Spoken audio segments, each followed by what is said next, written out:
বসো ভাই বসো, সিগারেট দাও সিগারেট দাও। তোমরা কি করবো এখানে?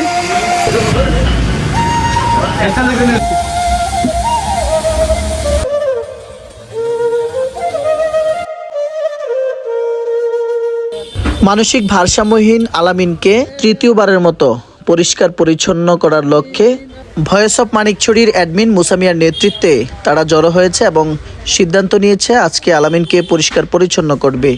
এর আগে আরও দুইবার আলামিনকে পরিষ্কার পরিচ্ছন্ন করা হয়েছিল। আজ কয়েকদিন ধরে আমরা লক্ষ্য করছি যে আলামিনের গায়ে প্রচণ্ড ময়লা এবং তার মাথার চুলগুলো খুব ময়লা হয়ে আছে, নখগুলো বড়, পায়ের নখগুলো বড়। প্রথমেই তারা আলামিনকে খুঁজে বের করেছে। খুঁজে বের করার পর রাস্তার ধারেই তার চুল কাটা হচ্ছে। বন্ধু সংগঠনের জাকির হোসেনের সহযোগিতায় মুসামিয়া আলামিনের চুলগুলো আসলে কেটে দিচ্ছে। মানুষ মানুষের জন্যে, জীবন জীবনের জন্যে একটু সহানুভূতি কি মানুষ পেতে পারে না? মানুষ মানুষকে পণ্য করে, মানুষ মানুষকে জীবিকা করে, মানুষ মানুষকে পণ্য করে, মানুষ মানুষকে জীবিকা করে। পুরনো ইতিহাসে ফিরে এলে লজ্জা কি তুমি পাবে না ও বন্ধু? তো চুল কাটা হয়ে গেলে আলামিনের নখ, হাতের এবং পায়ের নখগুলো বড় হয়ে যাওয়ায় নখগুলো কেটে দিচ্ছেন। তো চুল কাটা এবং নখ কাটার ফাঁকে আলামিন বায়না ধরে যে তাকে যে সিগারেট খাওয়াতে হবে, বিড়ি খাওয়াতে হবে। তো যেই ভাবা সেই কাজ, তাকে সিগারেট ধরিয়ে দিচ্ছে এক ভাই। তো বিড়ি খাওয়া শেষে ফাইনালি তাকে গোসল করানোর জন্য নিয়ে যাওয়া হচ্ছে। এর মধ্যে সাবান, লুঙ্গি, গামছা এবং আলামিনের জন্য নতুন জামা কাপড় নিয়ে আসা হয়েছে। আলামিন কোনোভাবেই গোসল করতে চাচ্ছে না, তাকে অনেক বুঝিয়ে সুজিয়ে রাজি করা হলো। একটু সহানুভূতি কি মানুষ পেতে পারে না? বলো কি তোমার ক্ষতি?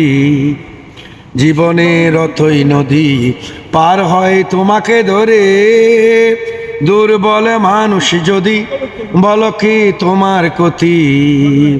জীবনের অথই নদী পার হয় তোমাকে ধরে, দুর্বল মানুষ যদি, মানুষ যদি সে না হয় মানুষ, দানব কখনো হয় কি মানুষ? মানুষ যদি সে না হয় মানুষ, দানব কখনো হয় কি মানুষ? যদি দানব কখনো মানুষ হয়, লজ্জা কি তুমি পাবে না ও বন্ধু? মানুষ মানুষের জন্যে, জীবন জীবনের জন্যে একটু সহানুভূতি কি মানুষ পেতে পারে না?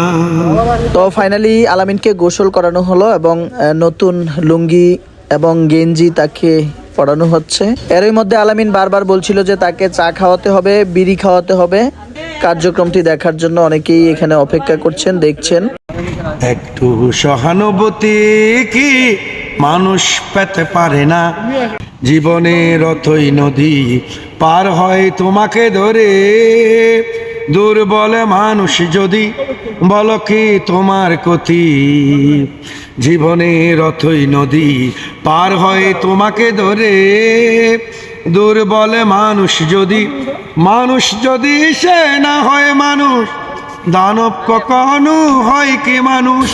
আসসালামু আলাইকুম, সবাইকে স্বাগত জানাচ্ছি। ধন্যবাদ জানাচ্ছি জাকির ভাইকে এবং আমাদের এই কাজের সাথে যারা জড়িত ছিল সকলকেই। তো স্ক্রিনে যে লোকটিকে আপনারা দেখতেছেন, যদি পরিচিত আপনাদের হয়ে থাকে, মানিকছড়ি দীর্ঘ এক যুগেরও বেশি উনি ঘুরতেছে বিভিন্ন জায়গায়।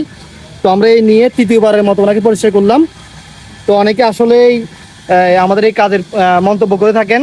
তো মন্তব্য না করে বলবো যে আপনারা একটা লোককে পরিচয় করে দেখেন, আত্মতৃপ্তি এবং পাবেন আপনারা এই কাজের মাধ্যমে। আর আলামিনকে পরিবারের কাছে ফিরে যেতে অবশ্যই আমাদের ভিডিওটি শেয়ার করে দিবেন। আমরাও চাই পরিবার পরিজনের কাছে গিয়ে বাকি জীবনটা সে কাটিয়ে দেখ। ধন্যবাদ জানাই রবুল ভাইকেও আমাদের সময় দেওয়ার জন্য।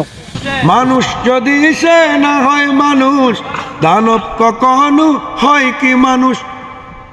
যদি দানব কখনো মানুষ হয়, লজ্জা কি তুমি পাবে না ও বন্ধু? মানুষ মানুষের জন্যে, জীবন জীবনের জন্যে একটু সহানুভূতি কি মানুষ পেতে পারে না?